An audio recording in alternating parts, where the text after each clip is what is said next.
Hey, welcome back. Samsung S22 Ultra and S23 Ultra are two smartphones that have been around for a few years now, but they still offer great performance and remain true flagship devices even today. So if you're thinking about saving some money by choosing one of these two models, in this video I'll show you how they perform nowadays and what the main differences are to help you decide which one is the better choice. First of all, in terms of looks, they're very similar. Both have a 6.8-inch display with slightly curved edges and an under-display fingerprint sensor. The button layout is exactly the same, with the power and volume buttons on the same side, and the camera setup is also identical. Both come with the S Pen, a signature feature of the Ultra models, offering super precise writing and Bluetooth functionality. The frame is aluminum on both, so no titanium like on the newer S25 Ultra. This makes them a bit heavier, but still solid and durable with a very similar weight. Holding the S22 Ultra and the S23 Ultra in hand, I honestly can't feel much of a difference. The grip feels the same, and the fingerprint unlock and buttons are fast and responsive on both. The same goes for their beautiful 6.8-inch OLED displays. Both have super high resolution, sharp details, and a 120 Hz refresh rate that makes animations and scrolling incredibly smooth and responsive.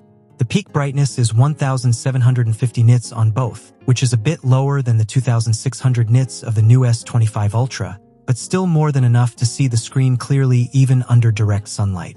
These displays are simply stunning in terms of visual quality. I can't really find anything to complain about. Whether you're watching videos, movies, scrolling through social media, or reviewing your photos, the experience is really enjoyable and top-notch. And a lot of that is thanks to the powerful processors inside. Here though, there's one thing to note. My S22 Ultra, the European version, runs on the Exynos 2200 processor, while the model sold in other countries uses the Snapdragon chip. On the other hand, the S23 Ultra comes with the Snapdragon processor in all regions. It's a single global version. So, if having a Snapdragon chip is important to you, keep that in mind. That said, I'll be honest, I've used both and performance is excellent on each one. The user experience is smooth and responsive whether you're on Exynos or Snapdragon. Sure, the S23 Ultra scores a bit higher in benchmarks, but in real-life use, both offer top-level performance. This is also thanks to the many updates Samsung has released over time, like the latest one bringing Android 15 and the new one UI 7.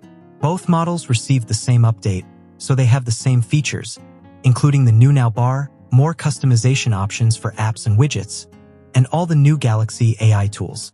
For example, there's the Call Assistant, Writing Assistant, and integration with the Gemini Assistant that can respond to your questions or read what's on screen. There are also powerful photo editing features. On both devices, you can easily remove unwanted objects from your shots or add new elements using AI, with really natural-looking results. When it comes to cameras, both the S22 Ultra and S23 Ultra still deliver amazing results, with photos full of detail and excellent overall quality. But there is a key difference. The main camera on the S22 Ultra is 108 megapixels, while the S23 Ultra boasts a whopping 200 megapixels. And yes, when you look closely at the shots, you can definitely tell. I find the S23 Ultra's photos more convincing. They're brighter, have more detail, and handle shadows and highlights better. Speed is another factor. The S23 Ultra feels a bit quicker and more responsive, while the S22 Ultra can sometimes have a slight delay in certain situations. That said, both are great when it comes to zoom. They both offer the famous 100x zoom, and it works surprisingly well, letting you capture faraway objects with impressive quality. Another important aspect to consider, especially since these phones are packed with features and a few years old, is battery life. I recently tested them both, and actually made a review video for each model.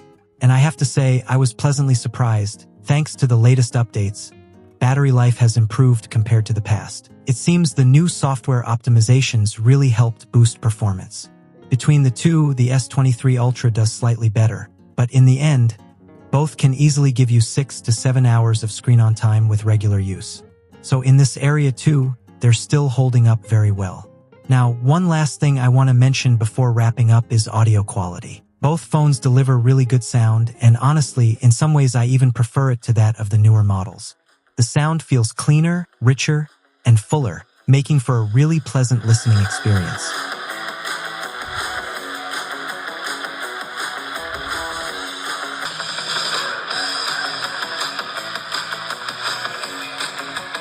sum it all up, both of these phones are still incredibly high-end. They offer everything you'd expect from a flagship device, from build quality to display, from cameras to the latest features brought by Samsung's updates.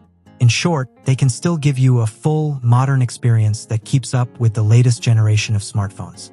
So, if you're looking for all these Ultra features but want to save a bit, maybe by going for a used or refurbished unit, I think either one could easily meet your needs. If saving money is your main goal, the S22 Ultra is still a solid choice. But if you can invest a bit more, I'd personally go for the S23 Ultra. It has a more powerful processor and slightly better cameras. What about you? Which one do you prefer? Which one do you think is the better choice today? Let me know in the comments. And that's it for this video. If you enjoyed it, leave a free like and subscribe to the channel so you won't miss any upcoming tech updates. See you next time.